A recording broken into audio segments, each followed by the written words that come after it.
What we do know is that when people eat high volumes of something, broccoli, whatever, that isn't palatable, that it does cause the stomach to stretch, and that stretching of the stomach can lead to direct brain chemistry, but neurobiological, like, neurotransmitter changes. So, for example, it can lead to the vagus nerve being activated, which goes back up and gives people a sense of like calm and relaxation. It can potentially release oxytocin, which is the love hormone, and it makes people feel warm and fuzzy. I mean, I get my oxytocin with my two obnoxious big hairy dogs. But certainly like volume, is a way to do it too. And then serotonin, which as many of us as we know is kind of at the root of depression, a lot of the depression and anxiety symptoms that we have. So that gets released too once the stomach is stretched. So research has shown those things. So sort of the idea is that that's probably what's underlying the volume addiction. Today, I'm pleased to introduce to you my special guest, Claire Wilcox. Claire Wilcox, MD, is a board certified psychiatrist and addiction psychiatrist, associate professor of translational neuroscience at the Mind Research Network, and adjunct faculty at the University of New Mexico. She has worked in a variety of clinical settings, including a medical weight loss clinic and an eating disorder treatment facility, and she completed an internal medicine residency before her psychiatry residency. She has been awarded National Institute of Health grants for her research in addiction neuroscience and has published numerous academic works, including a textbook on food addiction titled Food Addiction, Obesity, and Disorders of Overeating. She is the author of the self-help book entitled Rewire Your Food-Addicted Brain: Fight Cravings and Break Free from a High-Sugar Ultra-Processed Diet Using Neuroscience, which is available for ordering right now, and that's the subject of our conversation today. Claire Wilcox is also an MFA candidate in fiction at the Institute of American Indian Arts in Santa Fe. You can find out more about her on her website, wilcoxmd.com. Without further ado, here's my conversation with Claire. Claire, thank you so much for being here. Thank you so much for having me. I'm really excited. Yeah. So I would love if you could just give like a brief little rundown on who you are and how did you write this amazing book? This is your second book, right? It is, if you count, yeah, if you count a textbook as a book, which is, Oh, yeah, arguably, that's amazing. Yeah, that was an amazing book. yeah. So yeah, it is my second book. It's my first like book for, the general public, and I'm super excited about it.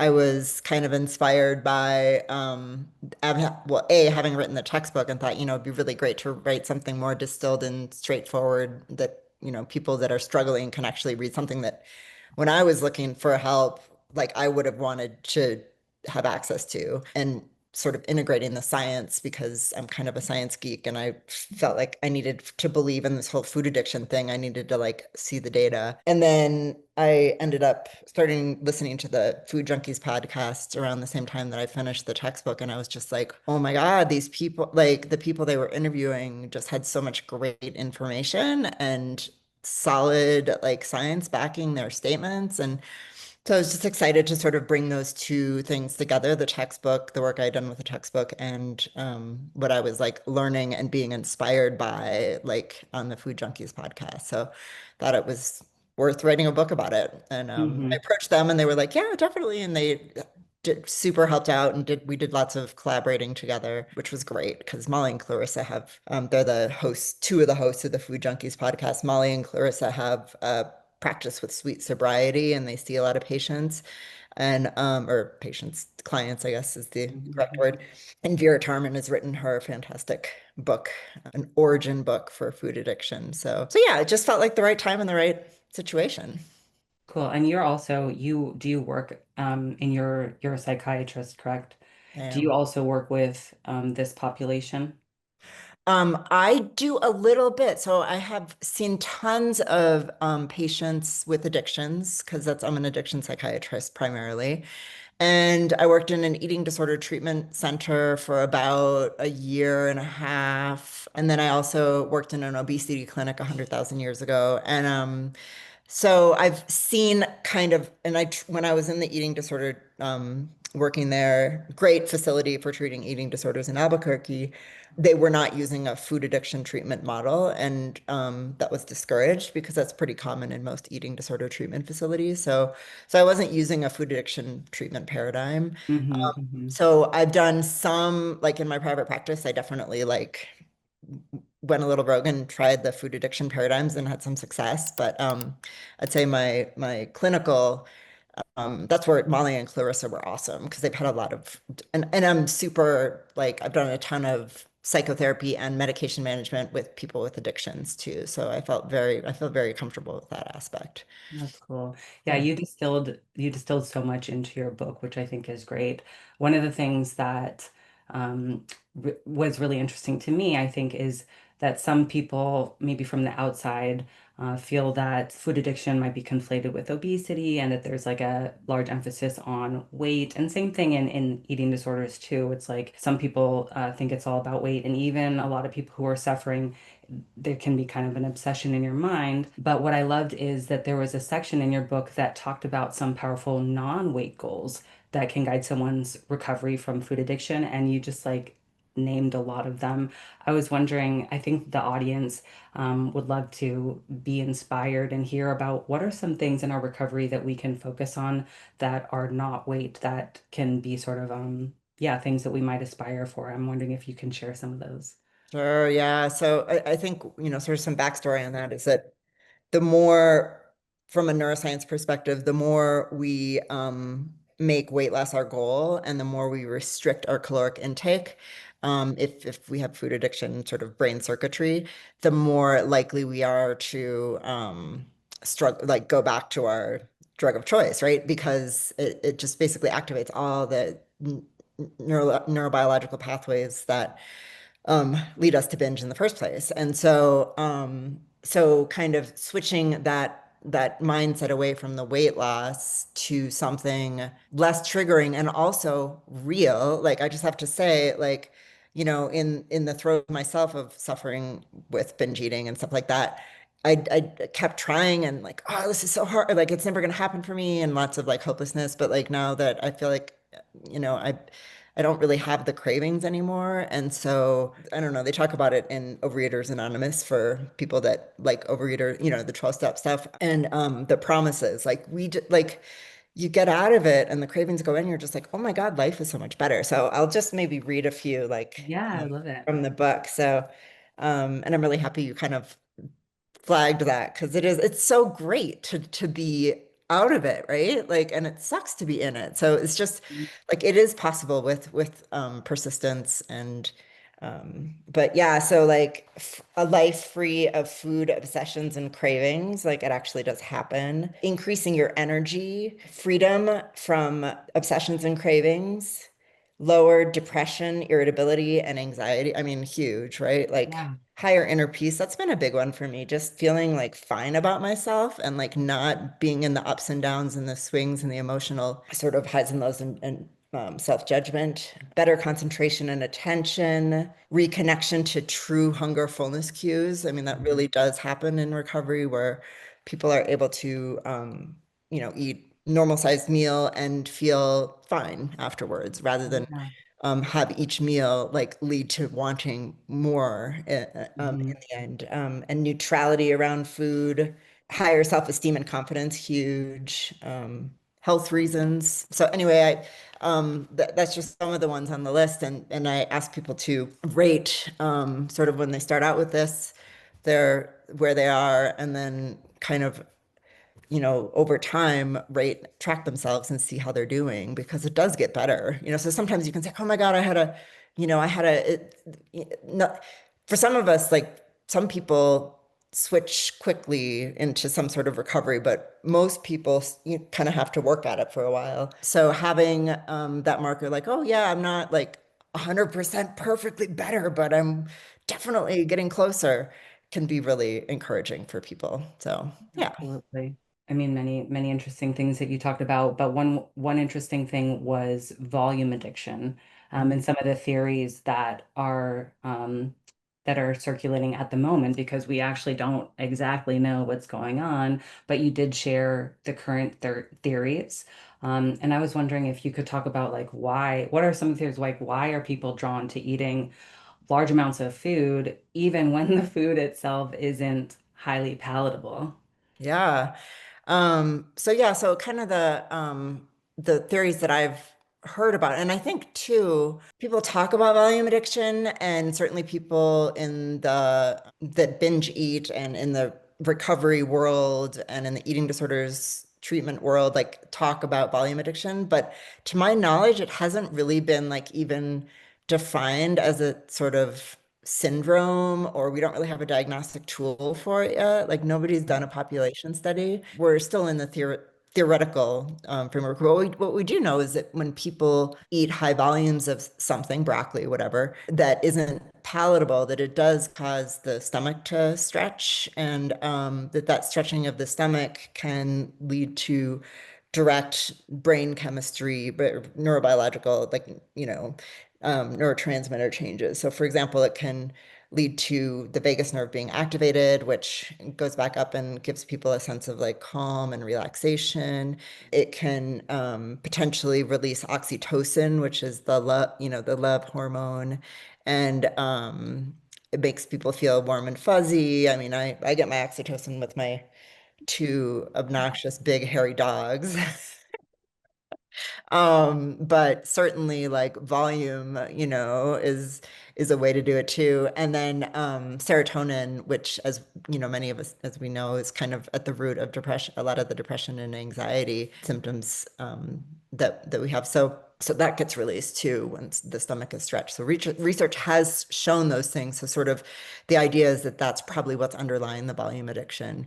When somebody has been in a cycle of eating high quantities of food, whether it be, for whatever reason that is, it is going to downregulate the insulin. It's going to set that insulin leptin system out of balance and cause basically tolerance, kind of a tolerance like picture at the receptors for insulin and leptin and at the release level. And so people sometimes just take a while for that to kind of reset and kind of settle back when they get into a recovery and stop the behavior. So it could just be that some people just don't reset as quickly as others. That's fascinating. Yeah. You talk in the book about harm reduction with an end goal of abstinence. I'm wondering if you could explain that. Yeah, sure, sure, sure. So I had a whole chapter about harm reduction and abstinence. So I think like there's I mean, there's lots of different philosophical frameworks, but on one extreme is an idea that it's important to remove every single food that could possibly cause cravings in a brain and remove it all from the food plan and be abstinent from things like sugar or carbohydrates or whatever, and kind of this one extreme. And then the other philosophical extreme is what usually is part of an eating disorders treatment model of care, which is that removal of any foods is a bad idea. So removal of that where patients can be encouraged to like learn to eat a cake in moderation, piece of cake in moderation and stuff like that, with the idea that like any sort of suggestion of removal could fuel orthorexia and like that kind of thinking. And there are arguments for both, good arguments on both sides for this. Yeah. So, on the one hand, abstinence from certainly one's trigger foods is more likely to restabilize the brain if we're thinking from an addiction perspective. It's more likely to reduce the brain's exposure to toxic substances and then help it kind of heal. On the other hand, that can be like we all have food around us, like all of us, we kind of differ in our brains, like what we're sensitive to. The research has not yet clearly defined like what the problem foods are. Like sugar, pretty likely, but like the rest of it, like we're still kind of figuring it out. So like to set a rule for somebody and be like, you should eat this, like that seems kind of unhelpful. So the harm reduction side is also, a very important, which is to kind of help people get slowly get rid of those foods that are problematic for them, and to use all these other skills and tools to make that happen because it's not easy. That's the whole point, right? Like it's sort of a vicious cycle. So So the end goal of abstinence piece is not necessarily about like the end goal is like everybody's going to be sugar free and everybody's going to be on this particular food plan. That's the abstinence. No, like that's not what that means. Like that means basically kind of like the recovery goals that we were just talking about, like getting to a place where you've identified your trigger foods, you kind of have gotten them out of your diet, you've identified your trigger situations, like you've gotten to a place where you're no longer kind of obsessing. And that is what I would see as abstinence, is kind of having identified the foods that are problems for you, move them significantly away from your diet, if not completely. And like for me personally, I have completely removed sugar from my diet, and it's like so much better. Um, Mhm. so whatever that is for you is kind of the is what the abstinence looks like in my mind. So is harm reduction with an end goal of abstinence, is that referring to like a process where at like a slow process where at the end goal you are in like nourishing yourself with food that is like your own individual tailored food plan that maybe you make for yourself or whatever. So it's your own particular abstinence, but it's gone like achieved through a process? Or is it basically like you aim for abstinence all the time, but then you have forgiveness for yourself, like if you don't, if it's not perfect? Or is it both of them? Yeah. It's both. And I think it Okay. really depends. There's actually at one point in the book, I think it might even be in that chapter, access to a perfectionism scale. I mean, I think like those of us who are, some of us are highly perfectionistic and it's not helpful in the end. Like, so to set a goal of like abstinence, like even today, like I'm never going to eat sugar again, and then like eat sugar, and then go back and forth in that cycle can be like so unhelpful. So yeah, Right. and toxic, just as toxic Mhm. as the bad food. And then bad food, I shouldn't say that judgmentally, but you know what I mean. And then on the other hand, people who like some people just really thrive and when there's a bit of a structure, more of a structure. So I think ours really is individual, and it is something that unfortunately, like I wish we could just like scan somebody's brain and be like, oh, do it this way. But it's, the experiences that, and I can say that, for some people, they just need that, they like thrive in that sort of structure, like no sugar is good. Like, Mhm. Right. and they're like blossom, right? And then other people, it just makes them go into back and forth uh, mode. And in which case I would say that if there's too much swinging, maybe it is a harm reduction approach next for you. Right. One of the things that makes me think about is certainly perfectionism and how that is related to both food addiction and eating disorders. I think it's most commonly thought about with eating disorders, but and like more the structure and the boundaries is more sort of endorsed in the food addiction world. However, it's kind of like perfectionism still is something that needs to be Yep. like we need to have caution with. So even if we are like, okay, we do have this goal of abstinence, we are cutting out sugar and ultra processed foods and whatever your individual triggers are completely. However, if someone is perfectionistic and is like feeling like it's either perfection or binge, it's perfection or just like eat all the crap that you were trying to stay away from, whatever, that's also not helpful. So Totally. I think that that's something that we need to consider is like having like kind of like what you had written is like an end goal. We have this intention, we have this desire. However, let's also be try to work, understanding our brains are not that flexible, which is why we are embracing this addiction Yes. in the first place. But understanding that, but still within that, can we have a little bit of compassion and flexibility that if we don't follow the plan perfectly, that we're not going to just continue to, do black and white thinking and just be like, oh, I should eat like all the sugar. Yeah, yeah, yeah. And I think especially with food, like if you quit, I mean, it was hard. I quit drinking and smoking too, and that was hard enough. Like the nice thing about alcohol, cigarettes, drugs is that it's like obvious, like it's a yes or no thing. Like it's very clear what the trigger is, like the trigger substance is, and it's there's not a lot of like complicated decision making. But with food, it's really complicated. So it's definitely not gonna be as easy with the food. And that's just part of our culture. I mean, our culture is inundated with it. So, kind of knowing that that it isn't gonna, it's not you that it's hard to like make a change. It's just the nature of the situation. And we don't Right. have a lot of the like data to, back like in an ideal world, 10 years from now, when we have more research, we might be able to say, oh, people who score high on the perfectionism scale might want to try the harm reduction approach versus those low on the perfectionism scale want to try the absent. I mean, that would be great. Mhm, mhm, Um, mhm. we don't have it yet. So, Right, right.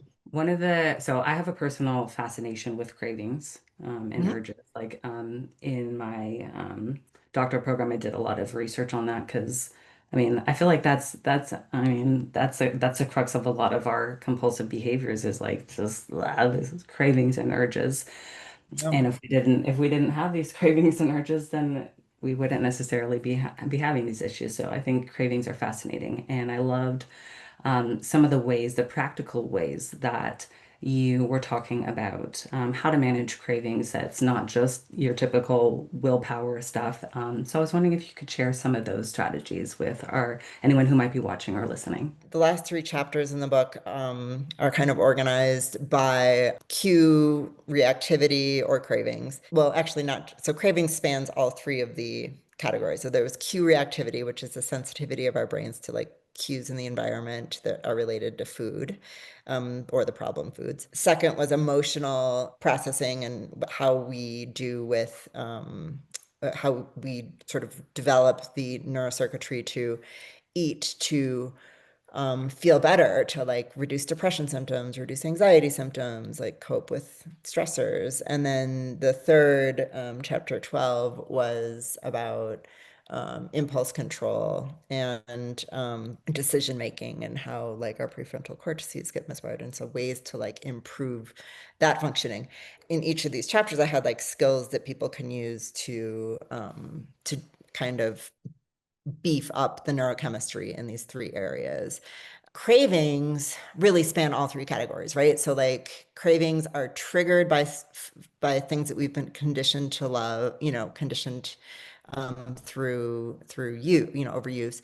And so cues in the environment, like walking into the kitchen and seeing a bag of sourdough bread, whatever. I don't want to trigger anybody, but like um fresh, from the bakery or whatever. And or, my partner, like I actually am doing better with bread now. And that's another thing I talk about is the flexibility. But I used to not be able to eat bread as much and have it in the house. And so like my partner would make like a piece of toast and it would be like the smell of the toast toasting and I was like wild, right?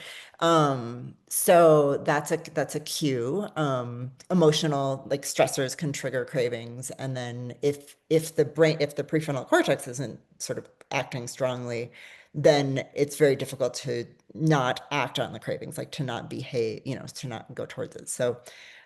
And I think there's two kind of approaches to dealing with cravings. One is a prevention approach. And so one is before the cravings even hit, like what are the things you can do to boost your brain's resilience, right? Like, and then two is what you do when you have the craving. So I think coming at it from these two angles is really important Absolutely. too. Yeah. Because most of us, me certainly, like when the craving hits, oh my God, it's so hard to make, it's so hard to change the course. Like Yeah. we are wired, right? Like it goes straight from my little like reward network being activated to like my action behavior network. Like I'm just like acting. Like there's no, Yeah. stopping it, whatever.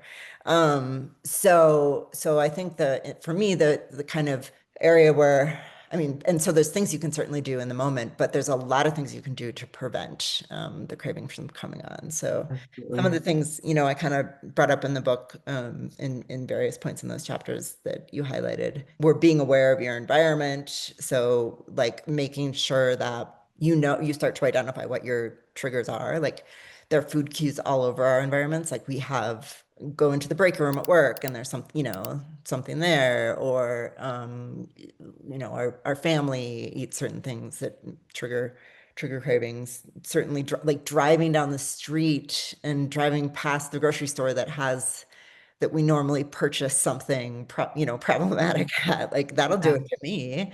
Walking by that certain aisle in the grocery store. So being aware of your environment is one. Two, and this is a sort of preventative. So you can like take a different route to work. Right. Another one is physical activity. So preventing the physical activity restores brain function in all three of those areas, right? Like, so it improves impulse control, it reduces emotion, it improves emotional resilience, and it reduces the cue reactivity. Like studies have shown this. It's so cool, right? And then getting enough sleep is another big one, right? So like that too has been shown through research to reduce brain reactivity to Hmm. I mean, it just like does all the things that we need. And mindfulness skills also is preventative, right? And then one of my favorite ones was honoring your own biorhythms that I put in the book. I love that I one. I love that one too because that one is this path of recovery in the food addiction world, I think requires us to live in a different way than other people, and you have to just kind of like be bold and take care of yourself and sort of accept that you're not going to necessarily follow the rhythms of everyone else. So maybe everyone else is drinking, everyone else is eating the fast food, everyone else is staying out late or doing things, and we might have to do things differently to take care of our own needs. Like, okay, peace out, guys. Like, I'm going to bed like someone geriatric, but that's because I care about, I want to wake up and I want to feel fresh and I want to be able to, for me, I love waking up early, seeing the sun and getting early morning exercise. And if I don't do that, it just it doesn't feel good for me and it doesn't support my recovery. So we have to do things differently. And I loved what you were saying, which I'll let you explain what it is, but I love that one because it's like it's really just like being bold. It's like being like, hey, I'm gonna do me. I've got, if I'm gonna like have my Tupperware and I'm gonna be chowing down while you guys are hanging out and whatever, it's like it's all good. Like you just have to take care of yourself and just maybe be a little bit of an outlier or just do something different. And I think Yeah. that's just like the boldness in sustainable recovery. So I'll let you talk a little bit more about it, but that definitely one that stood out to me that was like, yes, like honor your biorhythms, like go against the grain. I love it. Yeah, I love that one too. And thank you for saying that too. And you just said it well. I mean, I think one of the things I did say was that we're notorious people pleasers. I remember that exact verbiage. Mm, And I'm definitely like have a people pleasing problem that I'm still working on. And I just think for me, like I want everybody to be happy and I want things to just let's avoid conflict. And that's you know, something I've had to learn. Like, I get to be a rebel. Like, I'll eat vegetables in the car after a big day of out with friends, and they're just like, "Why are you eating like 7 carrots?" And I'm like, "Well, I'm just munching on them as we're driving back, and like, leave me alone," you know. I know. I get Um, that. I'm like, can you just mind your own business? Let me eat my carrots. I'll let you eat your whatever the fuck that is, Like, let's just exactly. honor each other's differences. And another one that's been big for me is just like dinner. A lot of people, it seems like in my cultural environment, like people like make a huge deal about dinner and eat like a really big meal and then like maybe won't eat much for breakfast or lunch to sort of compensate. And I need to eat like regular meals every few hours. And like I will go out to dinner with friends and stuff like that, but I'd prefer to like, not just be around. Like for me, dinner is kind of it's a little high maintenance and like sitting around and being at a table for like 2 hours and like I'd rather go on a walk or like do Yeah. other things. So just like having the courage to say, I'm not gonna stay at dinner for 4 hours tonight. Like I'm gonna stay for an hour and I'm gonna go read and you guys can do whatever you want. Yeah. Yeah. That kind of stuff. So it's been important for me. Thank you so much for being here, Claire, and sharing everything that you've shared. Where can people find you, and is the book available? Where can they find it? Yeah, so it's the book is available. It's on Amazon and Barnes and Noble and the New Harbinger Publications website and it's called it's kind of a long name, so be prepared. It's Rewire Your Food-Addicted Brain, Fight Cravings and Break Free from a High Sugar Ultra Processed Diet Using Neuroscience. Wow. Wow. Okay. I will be sure to write it down so they can just copy paste it. And it's www.wilcoxmd.com is my website. And Great. Yeah, I'll include that in the show notes as well. Thank you so much for being here, Claire. thank you so much for having me. Bye.